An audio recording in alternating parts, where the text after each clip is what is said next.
Grey wolf అనేది IUCN red లిస్ట్లో ఎండేంజర్లో ఉంది.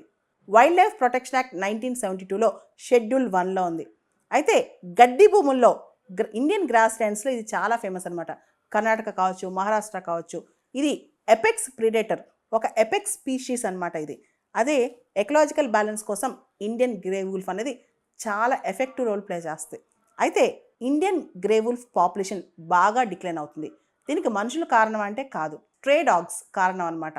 అసలు ఈ వీధి కుక్కలు, స్ట్రే డాగ్స్ ఎలా ఈ గ్రే వూల్ఫ్ని ఇబ్బంది పెడుతున్నాయి ఇది ఒకసారి చూద్దాం.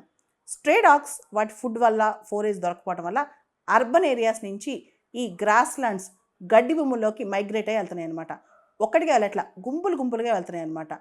ఏదైతే ఆహారం ఈ వూల్ఫ్ తింటుందో, గ్రే వూల్ఫ్ తింటుందో ఆహారమే ఇవి మొత్తం కాజేస్తున్నాయి.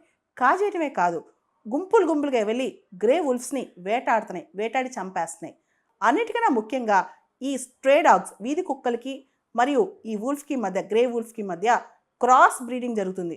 సో దీనివల్ల ఒక కొత్త తరం పుట్టుకుందనమాట. ఎందుకంటే ఈ వీధి కుక్కలు, స్ట్రే డాగ్స్ మరియు grey wolves, Indian grey wolves, ఈ రెండు కూడా ఒకటే దగ్గరగా సిమిలర్ జెనెటిక్ మేకప్ వల్ల దీనిలోంచి పుట్టే పిల్లలు హైబ్రిడ్ పిల్లలుగా పుడుతున్నాయి అనమాట. ఇది కూడా ఒక కారణం.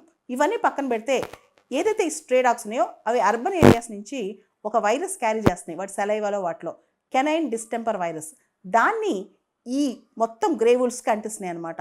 వీటన్నిటి కారణాల వల్ల గ్రే వూల్ఫ్స్ పాపులేషన్ అనేది బాగా డిక్లైన్ అవుతుంది. దీనికి సంబంధించి ఇంకో పక్క గ్రే వూల్ఫ్ అనేది మనకు చాలా ఇంపార్టెంట్ అనమాట.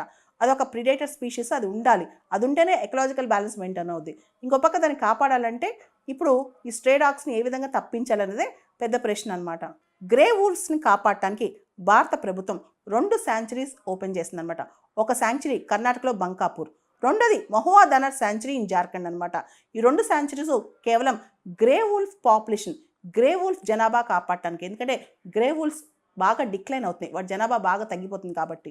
గ్రే వూల్ఫ్స్ అనేవి క్యార్నివర్స్ అనమాట. ఇవి కిందున్న చిన్న చిన్న స్పీషీస్ అని తింటూ ఉంటాయి కాబట్టి అక్కడ ఎకలాజికల్ బ్యాలెన్స్ అనేది పర్ఫెక్ట్గా మెయింటైన్ అవుతుంది gross ల్యాండ్స్లో. So grey wolves population తగ్గడం వల్ల మన గడ్డి భూములు కూడా కనిపించకుండా పోతాయంట.